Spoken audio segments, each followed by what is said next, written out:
जय हिंद। आप अगर सीएसडी से कार परचेज करना चाहते हैं तो आपको सीएसडी पोर्टल पे ऑनलाइन डिमांड जनरेट करनी पड़ेगी। तो सीएसडी पोर्टल पे ऑनलाइन डिमांड जनरेट करने के लिए क्या प्रोसेस है, आपको कौन कौन से डॉक्यूमेंट्स की रिक्वायरमेंट पड़ेगी और आपको कैसे पेमेंट करनी है, तो इस वीडियो में हम ये कंप्लीट प्रोसेस देखेंगे। लेकिन सीएसडी पोर्टल पे ऑनलाइन डिमांड जनरेट करने से पहले आपको सीएसडी पोर्टल पे रजिस्ट्रेशन करना पड़ेगा। तो रजिस्ट्रेशन करने की क्या प्रोसेस है, इससे रिलेटेड मैंने वीडियो चैनल पे अपलोड कर रखा है। उस वीडियो का लिंक आपको इस वीडियो के डिस्क्रिप्शन बॉक्स में मिल जाएगा। तो पहले आप सीएसडी पोर्टल पे ऑनलाइन रजिस्ट्रेशन कर ले, उसके बाद ही आप डिमांड जनरेट कर पाएंगे। तो चलिए डिमांड जनरेट करने की क्या प्रोसेस है अब वो देख लेते हैं। सबसे पहले अगर बात करें डॉक्यूमेंट्स की, तो आपको ऑनलाइन डिमांड जनरेट करते टाइम इन डॉक्यूमेंट्स की रिक्वायरमेंट पड़ेगी। आपको पैन कार्ड की रिक्वायरमेंट पड़ेगी, तो वो आप अपना निकाल के रख लें। इसके अलावा डीलर आपको जो अवेलेबिलिटी सर्टिफिकेट देगा उसका भी आपको फोटो अटैच करना पड़ेगा। और आपने अगर लोन लिया है तो loan sanction letter, loan payment receipt और यूटीआर नंबर, ये भी आपको इनके फ़ोटो अटैच करने पड़ेंगे। तो ये डॉक्यूमेंट आप रेडी कर लें। सीएसडी पोर्टल पे ऑनलाइन डिमांड जनरेट करने से पहले सीएसडी पोर्टल पे अवेलेबल इस इंपॉर्टेंट इंस्ट्रक्शन को आपको पढ़ लेना चाहिए, जिसमें लिखा गया है कि आप अगर कोई रूल तोड़ते हैं, जैसे कि आप अगर ओआर कैटेगरी से और जेसीओ कैटेगरी आपने रजिस्ट्रेशन के टाइम पे दिखा दी है, या फिर गलत पे लेवल दिखाया, आपका पे लेवल 5 और आपने 6 दिखा दिया, तो आपकी कैटेगरी चेंज हो जाएगी। और या फिर आप जेसीओ है, आपने ऑफिसर कैटेगरी दिखा दी, यानी आपने अगर गलत पे लेवल और गलत कैटेगरी आपने मेंशन की है रजिस्ट्रेशन के टाइम पे, या फिर जैसे आपको पता है कि सीएसडी से कार परचेज करने के लिए दो कार के बीच में मिनिमम 8 साल का गैप होना जरूरी है। तो आप अगर 8 साल से पहले ही डिमांड जनरेट कर देते हैं, तो यानी आप अगर इस टाइप के कुछ रूल तोड़ते हैं, तो सीएसडी की तरफ से आपके ऊपर कुछ एक्शंस लिए जा सकते हैं, जिनमें से फर्स्ट है कि आपकी डिमांड कैंसिल कर दी जाएगी और आपके जितने भी कैंटीन स्मार्ट कार्ड हैं उनको 3 साल के लिए ब्लॉक कर दिया जाएगा। और आप अगर सर्विंग पर्सन हैं तो इससे रिलेटेड आपकी यूनिट में इंफॉर्मेशन भेजी जाएगी और आपकी यूनिट में आपके खिलाफ डिसिप्लिनरी एक्शन भी लिया जाएगा। तो इन चीज़ों का ध्यान रख ले, कोई भी रूल वायलेशन ना करें।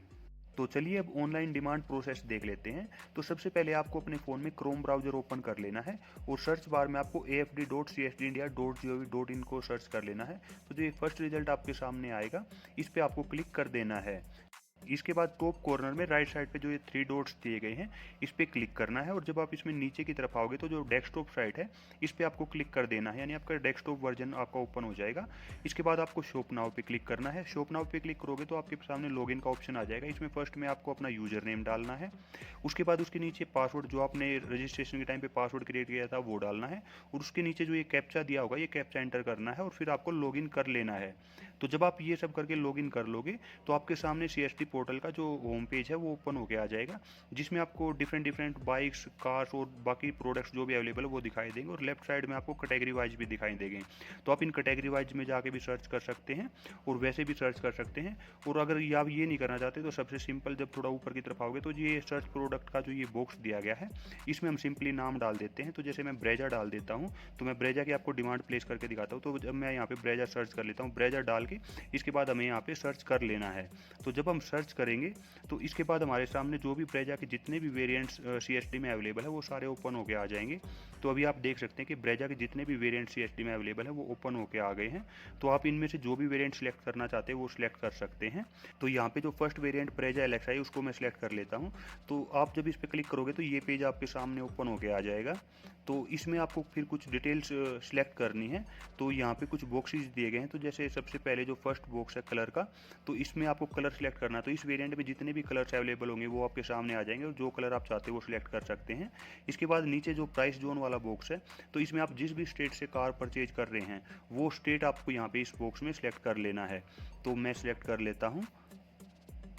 इसके बाद इसके नीचे जो ये डीलर वाला है, तो जो भी जोन आप सिलेक्ट करोगे तो उस जोन में जितने भी सीएसडी डीलर हैं उन सब की लिस्ट आपके सामने आ जाएगी। तो आप जिस डीलर से कार परचेज कर रहे हैं, जिससे आपने अवेलेबिलिटी सर्टिफिकेट लिया है, तो उस डीलर को सर्च करके यहाँ पे आपको उस डीलर को सिलेक्ट कर लेना है।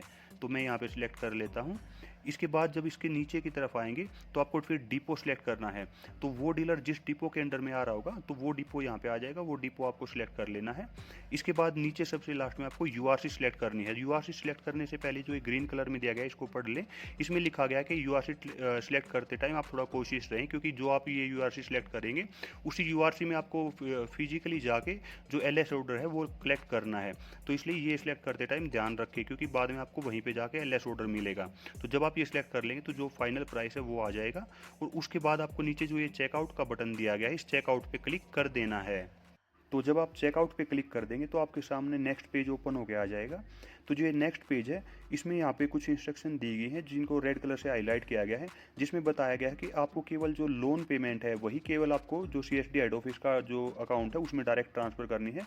तो जो CSD का हेड ऑफिस का बैंक अकाउंट की डिटेल्स है जिसमें आपको लोन अमाउंट ट्रांसफ़र करना है, उसकी डिटेल्स यहाँ पे दी गई है। और साथ में ये भी बताया गया कि इसमें केवल आपको लोन अमाउंट ही ट्रांसफ़र करना है, अपने जो सेल्फ अकाउंट से कोई भी पेमेंट इसमें ट्रांसफ़र नहीं करनी है। अगर ऐसे अपने अकाउंट से इसमें ट्रांसफ़र करते हैं तो फिर आपकी डिमांड कैंसिल कर दी जाएगी। आपको इसमें केवल अपना लोन अमाउंट ही ट्रांसफ़र करवाना है। इसके बाद जब हम नीचे की तरफ आएंगे तो राइट साइड में जो आपने कार सेलेक्ट किया है, जैसे हमने यहाँ पे ब्रेजा एलेक्सा सेलेक्ट किया है, तो इसका जो CSD प्राइस ब्रेकअप है वो आपको यहाँ पे देखने को मिल जाएगा। तो इसका जो बेस प्राइस है वो 5,51,498 रुपये है। 14% SGST जो कि 77,210 रुपीज़ है। 0.5% CSD मार्जिन 2,757 रुपीज़ है। और सेट 17% यानी 1,07,349 रुपीज़ है। तो ये आप प्राइस ब्रेकअप देख सकते हैं। इसके बाद जब आप थोड़ा नीचे की तरफ आएंगे तो लेफ्ट साइड में आपको एड्रेस फॉर रजिस्ट्रेशन सिलेक्ट करना है, यानी आपको कार जहाँ पे भी रजिस्ट्रेशन करानी है, बेशक आप परचेज किसी अदर स्टेट से कर रहे हो लेकिन जहाँ पे आपको रजिस्ट्रेशन करानी है तो वो एड्रेस यहाँ पे आपको सिलेक्ट करना है। उसके बाद जो एड्रेस है वो किस टाउन या सिटी में आ रहा है तो वो आपको यहाँ पे डालना है, और उस टाउन या सिटी का फिर आपके जो एड्रेस है उसका पिन कोड क्या है वो यहाँ पे आपको एंटर कर देना है। फिर उसके बाद नीचे आपको स्टेट का जो बॉक्स है उसमें आपको अपना जो स्टेट है वो सिलेक्ट कर लेना है।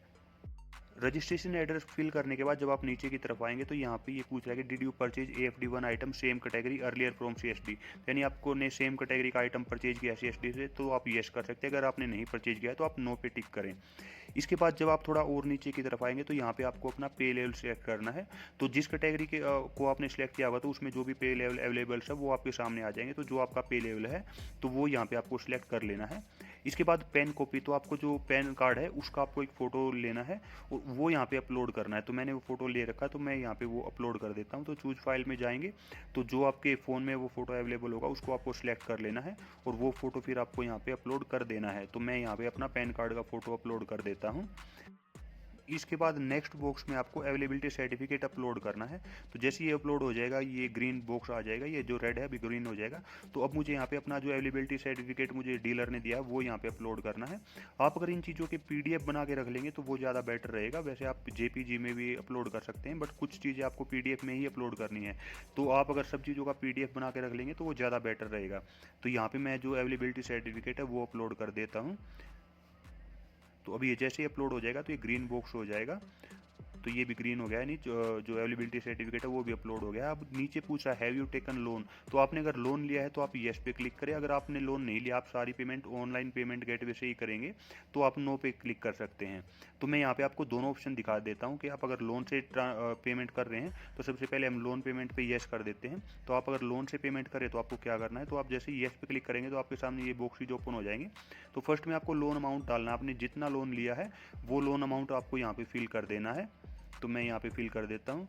तो ये भी ग्रीन बॉक्स हो गया है। इसके बाद नेक्स्ट बॉक्स में आपको लोन सैंक्शन लेटर, तो जो बैंक से आपको लोन सैंक्शन लेटर मिला है तो वो आपको यहाँ पे अपलोड करना है। तो चूज फाइल में जाके जो आपका लोन सैंक्शन लेटर का आपका PDF हो तो वो आप यहाँ पे अपलोड कर सकते हैं। तो मैं वो यहाँ पे सर्च करके वो यहाँ पे अपलोड कर देता हूँ एक बार। तो जैसे ही अभी अपलोड हो जाएगा ये भी ग्रीन हो जाएगा, ये ग्रीन हो गया है। इसके बाद अपलोड पेमेंट रिसिप्ट लोन, तो जो आपकी पेमेंट रिसिप्ट है तो वो आपको यहाँ पे अपलोड करनी है। तो ये भी आपको चूज फाइल में जाके आपके फ़ोन में जो PDF होगी तो आप उसको अपलोड कर सकते हैं। तो मैं यहाँ पे अपलोड कर देता हूँ। तो अभी ये पेमेंट रिसीट भी अपलोड हो रही है, अभी अपलोड होती है ये भी ग्रीन हो जाएगा। इसके बाद नीचे ये पूछ रहा है अमाउंट डिपॉजिटेड इन लोन। जैसे मैंने आपको अभी ऊपर बताया था कि आपको जो लोन अमाउंट है वो CSD हेड ऑफिस के मेन अकाउंट में डिपॉजिट करना है। तो आपने उसमें किया होगा तो यहाँ पे आपको टिक कर देना है। इसके बाद नेम ऑफ बैंक, यानी जिस बैंक से आपने लोन लिया है वो वाला बैंक का आपको यहाँ पे नाम डालना है। तो मैं यहाँ पे स्टेट बैंक ऑफ इंडिया डाल दे रहा हूँ। इसके बाद बैंक अकाउंट नंबर जो है लोन, जो ये आपका लोन का बैंक अकाउंट नंबर है वो आपको यहाँ पे फिल करना है। तो ये मैं यहाँ पे ये भी फिल कर दे रहा हूँ। इसके बाद नेक्स्ट बॉक्स में आपको IFSC कोड, यानी जिस जो आपका लोन अकाउंट है उसका जो IFSC कोड है उस बैंक का वो आपको यहाँ पे फिल करना है। तो ये मैं यहाँ पे फिल कर दे रहा हूँ। इसके बाद जो नेक्स्ट बॉक्स है उसमें आपको यूटीआर नंबर लोन, तो यानी यूटीआर में यूनिक ट्रांजैक्शन रेफरेंस नंबर, ये काफ़ी इंपॉर्टेंट है। ये आपकी जो पेमेंट है इससे फाइंड आउट होती है, तो ये आप ध्यान से भरे। जो आपका यूटीआर नंबर है वो प्रॉपरली यहाँ पे एंटर कर दे, तो ये मैं यहाँ पे एंटर कर दे रहा हूँ। इसके बाद अमाउंट पेड लोन, आपने कितना अमाउंट पे किया है लोन से, तो वो यहाँ पे आपको फिल करना है, वो मैं यहाँ पे फिल कर दे रहा हूँ। इसके बाद नेक्स्ट बॉक्स में आपको डेट ऑफ पेमेंट, यानी आपको आपने जो है जो लोन है वो किस डेट को पेमेंट किया है, तो यहाँ पे आप जो ऊपर है वो अपना जो मंथ है वो सिलेक्ट कर सकते हैं और जो डेट है वो भी सिलेक्ट कर सकते हैं, तो यहाँ पे वो भी मैंने एंटर कर दी है। इसके बाद मोड ऑफ पेमेंट, तो यानी जो आपने जो लोन अमाउंट को ट्रांसफर कर दिया, जो आपकी बाकी पेमेंट है वो आपको कैसे पेमेंट करनी है, तो यहाँ पे केवल एक ही ऑप्शन है ऑनलाइन पेमेंट का, तो आपको वही सिलेक्ट करना पड़ेगा। तो जो ये बाकी पेमेंट बच की अभी हमें यहाँ पे पेमेंट गेटवे से हम यहाँ पे पेमेंट करेंगे, तो जो बाकी बच गई 2,38,814, ये हमें ऑनलाइन पेमेंट गेटवे से पेमेंट करनी पड़ेगी। ठीक है, तो ये तो हो गया अगर आप लोन ट्रांसफ़र कर रहे हो उसके बाद पेमेंट। अगर आपने लोन नहीं लिया है तो उस केस में आपको क्या करना है, क्योंकि जो आगे की प्रोसेस है वो सेम रहेगी। जो आपने बाकी अमाउंट पे करना है या फिर आपने बिल्कुल भी लोन नहीं लिया तो जो टोटल अमाउंट पे करना है उसकी प्रोसेस सेम रहेगी। तो आपने अगर लोन नहीं लिया है तो फिर आपको क्या प्रोसेस फॉलो करनी है वो भी देख लेते हैं। तो इसके लिए हमें फिर से थोड़ा ऊपर वापस जाना पड़ेगा। तो जहाँ पे हमने ये सिलेक्ट किया था have you taken loan, yes, तो हमें यहाँ पे अगर आपने लोन नहीं लिया है तो आपको नो पे टिक करना है।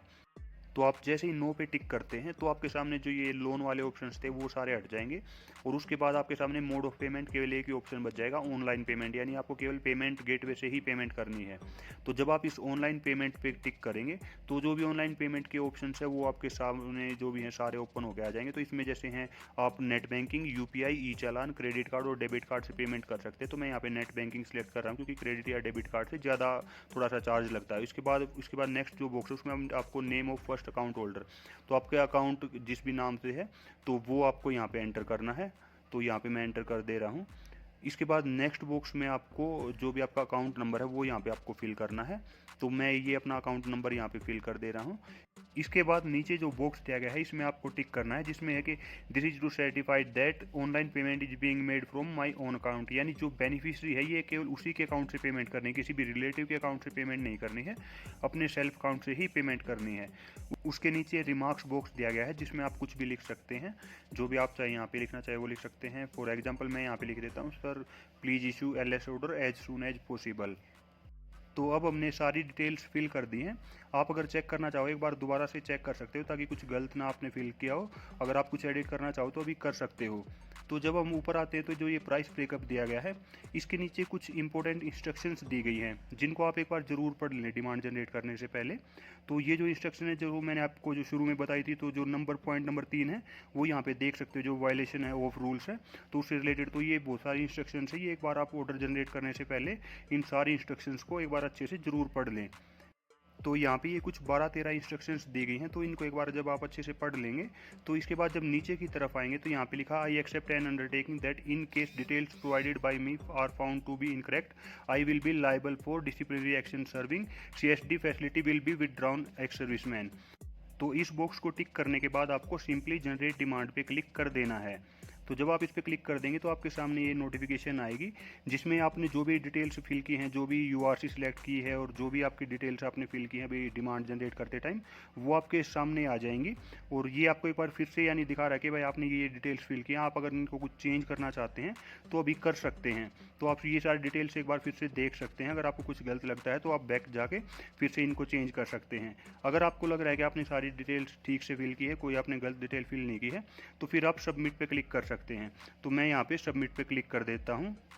तो जब आप सबमिट पे क्लिक कर देंगे तो एक बार फिर से आपसे पूछेगा और आपको बता रहा है कि आप अगर एक बार चेकआउट कर देंगे तो उसके बाद आप डिटेल्स अपडेट नहीं कर सकते हैं।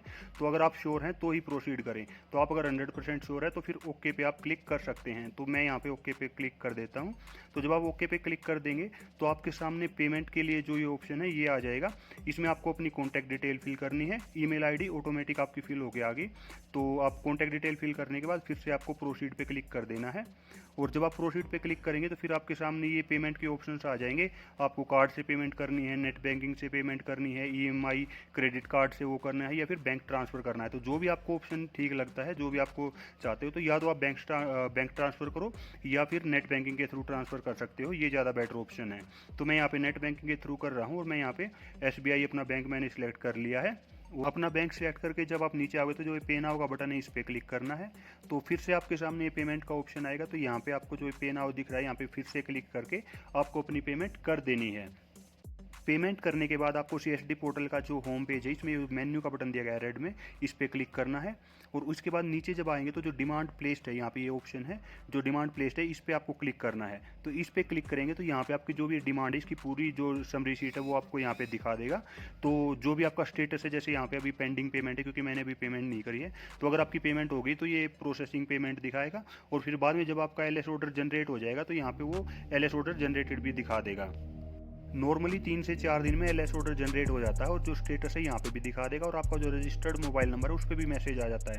लेकिन कभी कभी ऐसा होता है ना मैसेज आता है और यहाँ पे भी प्रोसेसिंग दिखाता रहता है। तो इस केस में आप 4 दिन के बाद अगर अपनी URC में जाएंगे तो वहाँ पे लगभग आपका यह जो LS ऑर्डर है वो आ गया होगा और वहाँ पे जाके आप अपना LS ऑर्डर कलेक्ट कर सकते हैं। और उसके बाद वो LS ऑर्डर आपको अपने जो डीलर है उसको सबमिट करा देना है और अपनी कार की डिलीवरी ले लेनी है। तो उम्मीद करता हूँ कि ये जो सारी प्रोसेस है ऑनलाइन डिमांड जनरेशन की आपको समझ में आ गई होगी। लेकिन फिर भी अगर आपका कोई डाउट है, कुछ क्वेश्चन है, तो आप कमेंट बॉक्स में पूछ सकते हैं। मैं पूरी कोशिश करूँगा आपकी हेल्प करने की। यही था वीडियो में। वीडियो देखने के लिए थैंक यू। जय हिंद।